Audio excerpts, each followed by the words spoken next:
Assalamualaikum warahmatullahi wabarakatuh.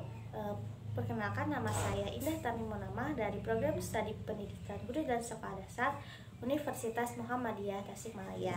Nah, di video kali ini saya akan menjelaskan tentang dakwah bilham melalui pengembangan dan penerapan. Nah, video ini dibuat untuk memenuhi salah satu tugas mata kuliah Al-Islam Kemuhammadiyahan.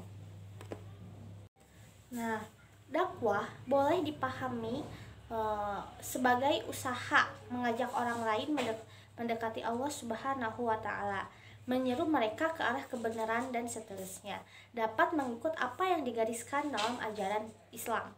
Sedangkan dakwah bilham merupakan aktivitas dakwah Islam yang dilakukan dengan tindakan nyata atau amal nyata terhadap kebutuhan penerima dakwah. Nah, sehingga tindakan nyata tersebut sesuai dengan apa yang dibutuhkan oleh penerima dakwah.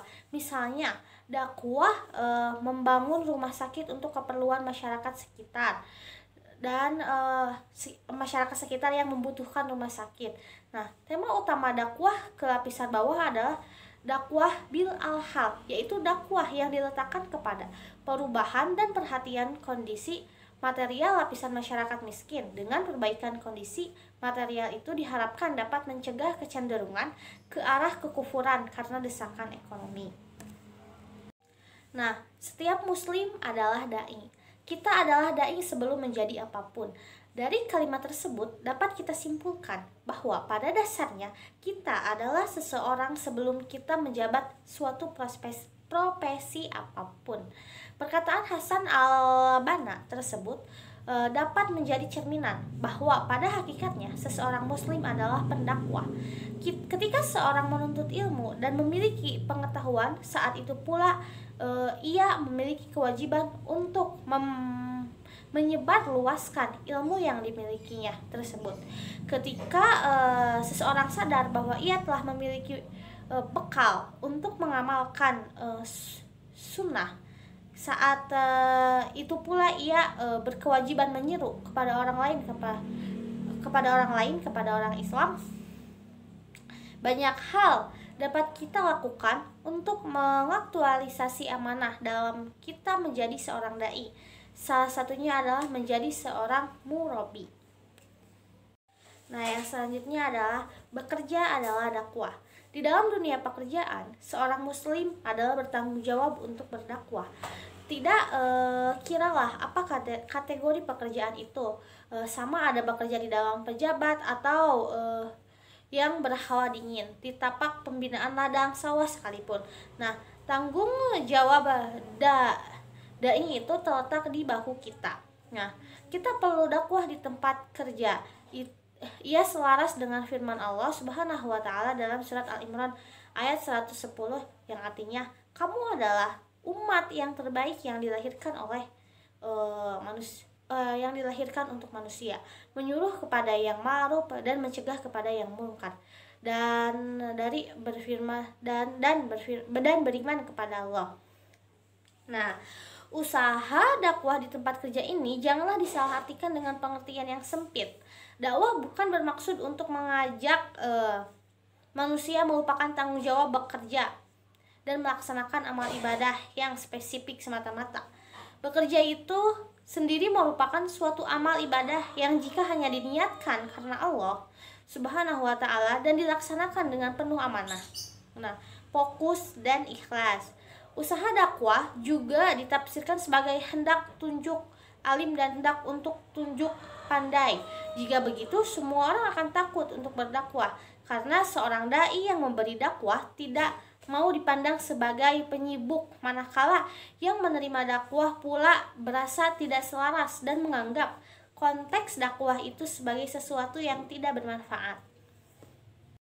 Nah, selanjutnya kewajiban mengembangkan dan menyampaikan ilmu pengetahuan.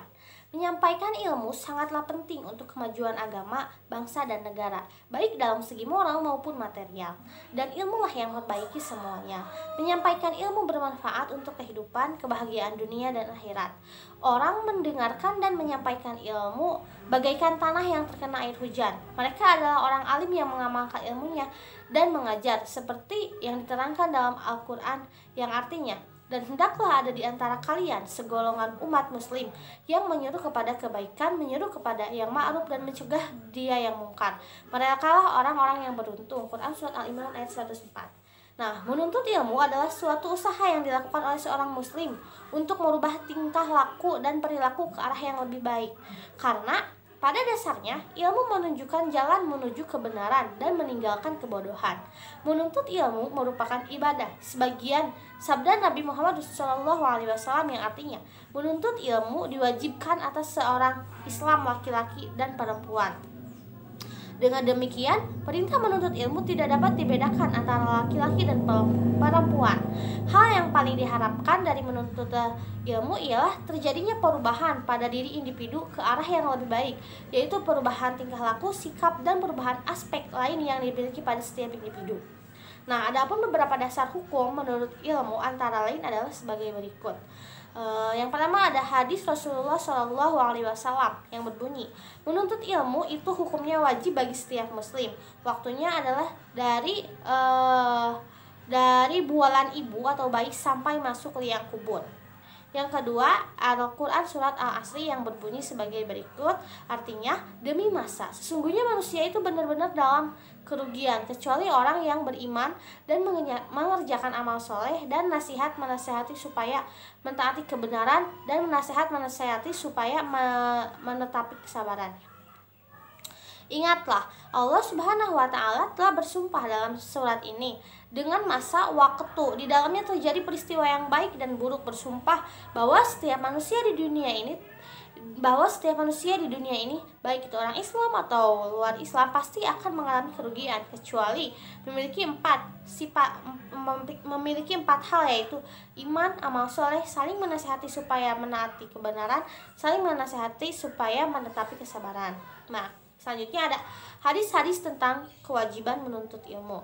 Nah, niscaya Allah akan meninggikan beberapa derajat orang-orang yang beriman di antaramu dan orang-orang yang berpengetahuan beberapa derajat. Quran Surat Al-Mujadalah ayat 11. Dan menuntut ilmu wajib setiap muslim, baik muslimin maupun muslimat. Hadis riwayat Ibnu Majah. Nah, mungkin cukup sekian yang dapat saya sampaikan. Mohon maaf jika terdapat banyak kekurangan. Billahi fisabilillah wasabiqul khairat. Wassalamualaikum warahmatullahi wabarakatuh. See you.